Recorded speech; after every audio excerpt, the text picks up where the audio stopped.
Good morning, good afternoon, or good evening, depending on where you're on the world. This is Augie of the Blago Blabber podcast.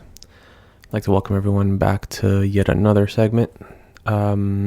Just want to dedicate this one to the NBA playoffs. I want to talk a little Dame Lillard, Lakers, and more specifically Anthony Davis and LeBron James. And I'll see if I could get it to anything else after this, but those are the two topics that I want to cover for on today's episode. So I think I'll start with Denver and Portland. First of all, it was an amazing series. 6 games, 2 bona fide MVP candidates. Nikola Jokic will be named the NBA MVP. Fully believe that. Dame Lillard is, in my opinion, should have been in the top 3. I get that his team slumped a little bit towards the end, but he was still spectacular this season, and I think maybe even his best season as a pro. The only thing that sucks about this matchup was that we got to see these two teams fight it out in the first round, which is it kind of sucks because whenever you have 2 MVP candidates, top 3 candidates, even top 5, you want to see them battle it out later on, whether that's second round, East West finals would be ideal, bragging rights and whatever else. But yeah, it just sucks that it had to happen in the first round. Dame Lillard went nuts in that game 5 in Denver, and never seen anything like that in my life. When you got the feeling that every time he crossed half, he was just going to make every single 3 that he took. Literally what it felt like. Never felt that about Steph Curry, never felt that about Klay Thompson, never felt that about any other player. But Dame he was focused. And he loves the big shot, which is something that, a lot of players usually maybe don't like that spotlight, where, if they miss, it's on them. But, if you get it to go, then, you'll get all the accolades and all the praise. But he loves the big shot, and I could absolutely respect that about him. Remember a couple years ago when he took out OKC in the Western Conference with that shot over Paul George. Great defense by Paul George, but even a better shot by Dame Lillard, and he waved them goodbye. So after this series was over, I think a lot of questions started to rise with, what happens with Portland, as in what's going to happen in this offseason. I think it's going to be very interesting to see what does happen. I think this is the end of that Portland era with CJ McCollum and Dame Lillard. I think one of the two is going to get traded. It could very well be. I think it's going to be McCollum. Lillard's been, and I don't want to say this only because he's been loyal to the team, but he's loyal, he produces, he gives it to you every night, misses games only if it's, an injury that he can't play with. And I'm not saying McCallum, sits out games and stuff like that, but when you have a player like that, you really got to respect it. And to be fair, they can get a lot back for McCallum, because they also have young players on the team that they can also deal in the off season. So you can pair up McCallum with a guy like Nasir Little maybe, or I think Nurkic still has a contract with them, so you can maybe package Nurkic with someone, or Enes Kanter, or whoever else is on the Zach Collins. I don't know what his situation is like, but he's another guy that you can possibly package. And, when you look at trade scenarios, first of all, Terry Stotts is, I think, on the hot seat as well. They get to the playoffs, but they don't do much when they get there. So, some interesting scenarios. I don't know if Portland would deal McCallum or Dame Lillard, for example, to the West. I think that they would go out east. Lillard would make a lot of sense in New York, the big spotlight, MSG, 41 home games or whatever, 40, 41. There's 82 in a regular season. Math isn't my strong suit. But New York would make a lot of sense if you're trading Dame Lillard. And I think that New York has a lot of young pieces to give away. Mitchell Robinson, RJ Barrett, Knox is still there, although he doesn't get played much. You have Obi Toppin, you have draft picks. You could really swing a trade if you really wanted to. And I think Dame Lillard only makes sense in a big market, LA, New York, even if you want to say Miami, because Miami does have Bam Adebayo and Jimmy Butler, two guys who can defend, and then you can leave the offense to Dame Lillard. And obviously, both those other players can contribute on offense as well. But I'm saying they're very good defensive players. But McCallum is like I looked at a team like Dallas that needs shooting around Luka. I think McCallum would make sense there. Another team that I think kind of makes sense is the Indiana Pacers, because they're kind of stuck in the mud right now. They have a pretty decent roster when you look at it. Miles Turner, Malcolm Brogdon. You got Karis LeVert, Sabonis. It's a lot of good players, but it feels like they don't really mesh well as a team. Like there's no number one, and the question is there even a number two in any of those, or any of those guys even a number two on a really good team? I think there's a lot of threes. I think Brogdon is like a 3 or 4, and then you got Sabonis, who's probably a 3. You got Karis LeVert, who I think when he's on, Karis LeVert can be a 3 or maybe even a 2, but I think a 3 suits him a little bit better. Miles Turner, who I was screaming for Boston to make a trade for him last offseason, because I felt like they needed a big man who can protect the rim, and then he could also do it a little bit on the offensive end, but he's more known for his defense. He could step out, hit the 3, block shots. He can defend, defensive rebounds, offensive rebounds, whatever you need. And I thought he would have made a lot of sense in a place like Boston. But obviously Boston didn't feel that way.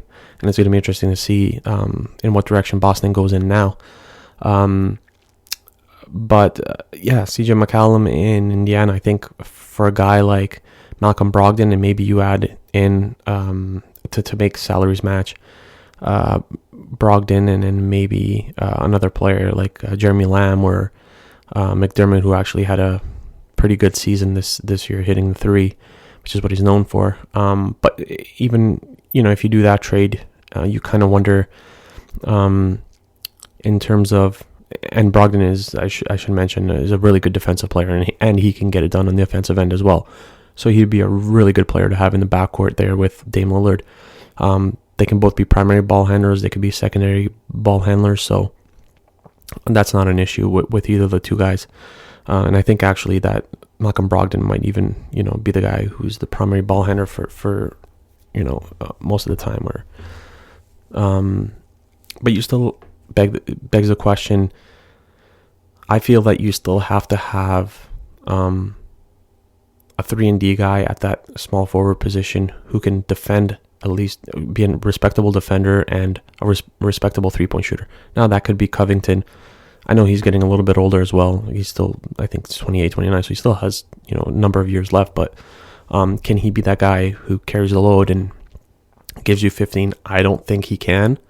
But he had, I think, a fairly good year. So maybe they look to go elsewhere. Maybe they look to bring in a small forward.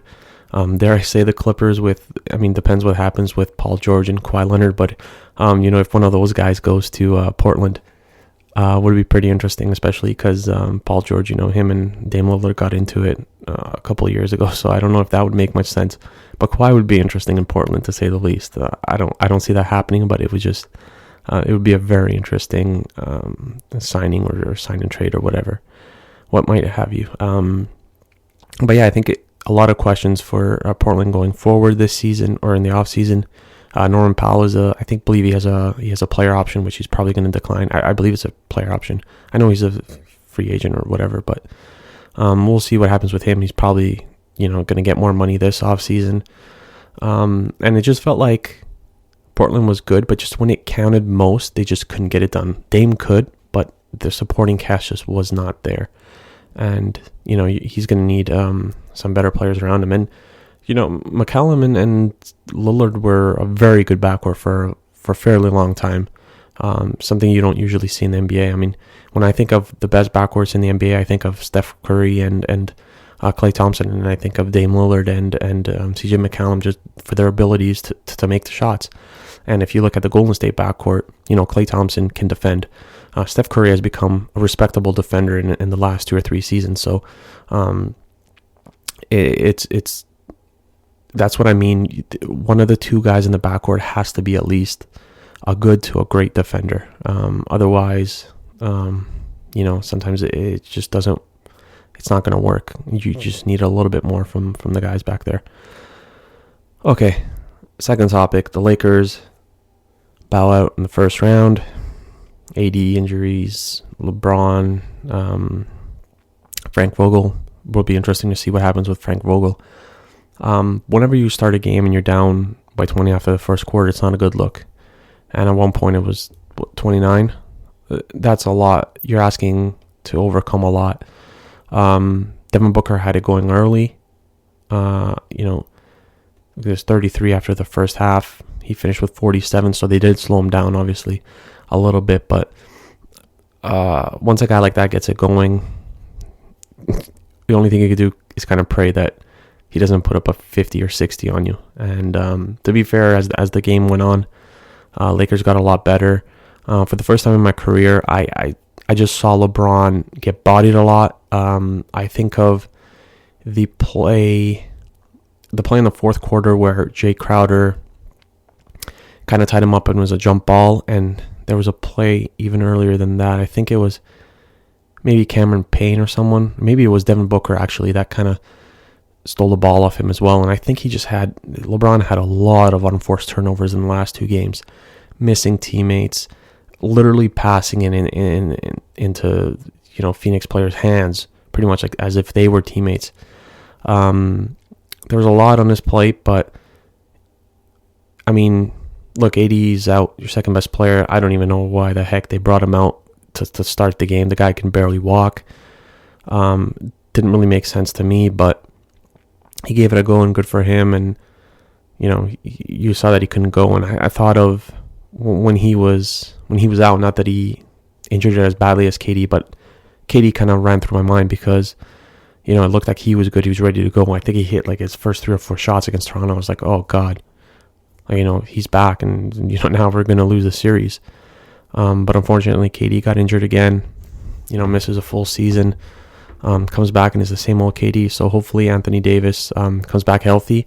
He's gonna have to change some things in the offseason when it comes to his body, what he does in terms of preparation. But first and foremost, obviously, he has to heal up. I thought third quarter the Lakers came out strong. Schroeder did, I thought, an exceptional job on both when Chris Paul was in the game and on Devin Booker, just bothering them, full court pretty much. He gave it his all, and when you score 0 points in Game 5, anything that you do in Game 6 is going to be better than that Game 5. And I actually thought he was really good, maybe even the best player for the Lakers, to tell you the truth. I know LeBron played fairly well, but I thought Schroeder did well on both ends. I just think that whenever the Lakers needed to kind of really cut into that lead and to kind of come back, they just couldn't get it done. It was down to 10. They miss a few threes. Phoenix comes down.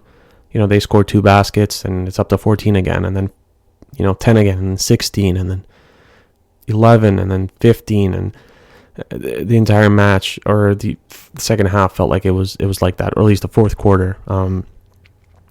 A key point in the game, I thought, was actually that not a lot of people, or at least I haven't heard many talk about, was LeBron went out at around the 7:30 mark in the fourth quarter when he signaled to Frank Vogel to take him out because he was gassed.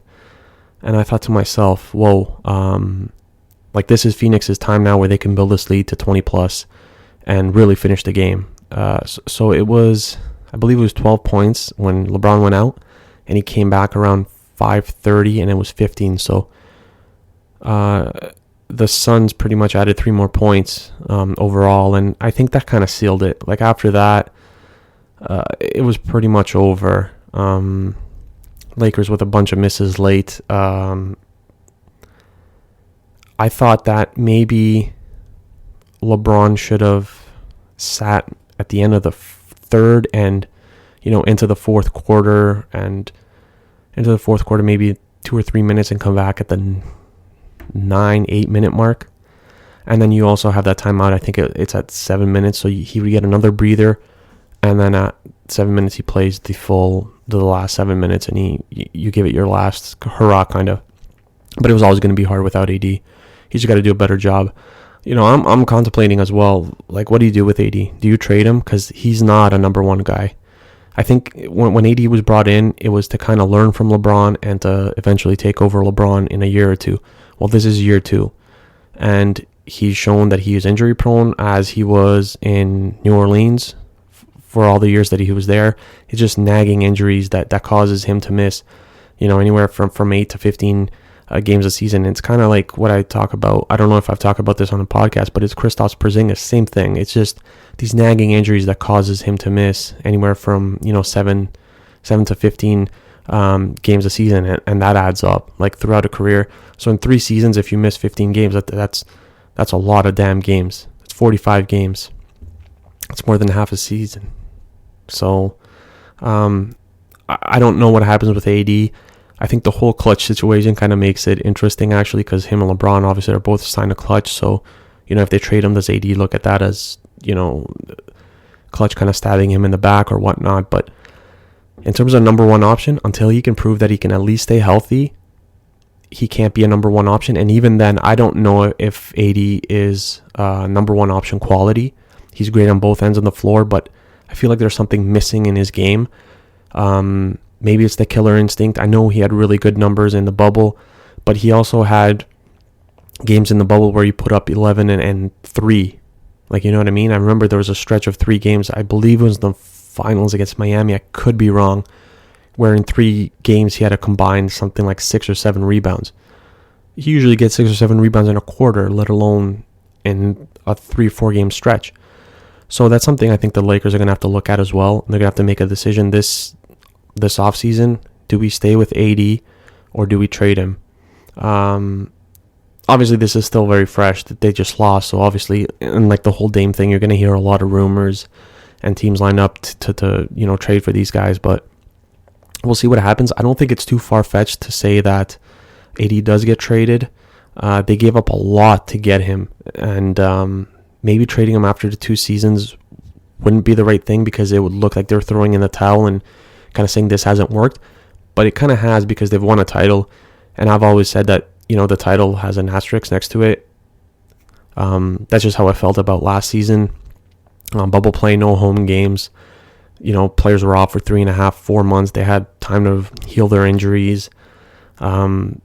Obviously, no flying, no home games, no fans. You can't tell me it's a season like any other. So it was prompted to stop due to the coronavirus. So, I mean, sure, you can count it as a title, but I'm not on that. I'm not on that train. So, like I said, it's going to be very interesting. And AD is a big name. The thing is, he has a lot of money left on his contract, a lot of years. Teams just don't know what they're going to get with him. I think that's the biggest issue. If you can guarantee that he's going to play, 70 to 76 games a season, I think you take it, because the production is going to be there. But then again, he's not a number one option, so he would again have to go to a team that has a player that's superior, more superior than him. So, I mean, when you take a look at the players in the league, like, who's better than LeBron? Would you say Luka Doncic is better than LeBron? So Dallas is an option. Like, is Milwaukee an option? But that doesn't make sense for Lakers. Like, I don't know who they would take back. So it's a mess. And it's one reason why I think that AD will stay with them. If I were in the Lakers position, I would dangle him in trade talks, just because I don't see him as the number one guy. And another question is, what happens with LeBron? Is this Father Time finally getting to him, or is his ankle really that bad to where he can hardly make a layup? There's no burst, there's no nothing. Defensive end, obviously, he's not, with age, obviously you're going to get worse on that end as well. So it's just something to kind of keep in the back of your mind. Obviously, there's guys like Beal out there, and And like I said, even Lillard, McCallum, and there's always guys. Cat is another guy that could possibly get traded. So there's a lot of guys out there on the market who could be traded this offseason. I think that whole Indiana roster, actually, I don't know if anyone's really safe. I know Sabonis is a really good basketball player, but I mean, if a deal comes their way, do they say no? I'm just not sure. OKC might be a team to watch as well. They have a lot of picks. I'm not saying that they're going to get AD, but they do have a lot of picks.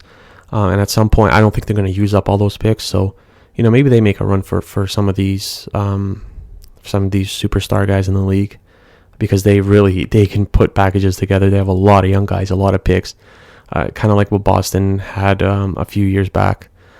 So that's it for this segment. The second round should be fairly interesting. The Clippers and the Mavs are playing currently. I don't know what the score is, obviously, because I'm recording the podcast. I don't really have a TV in my room, so don't know what the score is there. But once this concludes, we're off to the second round.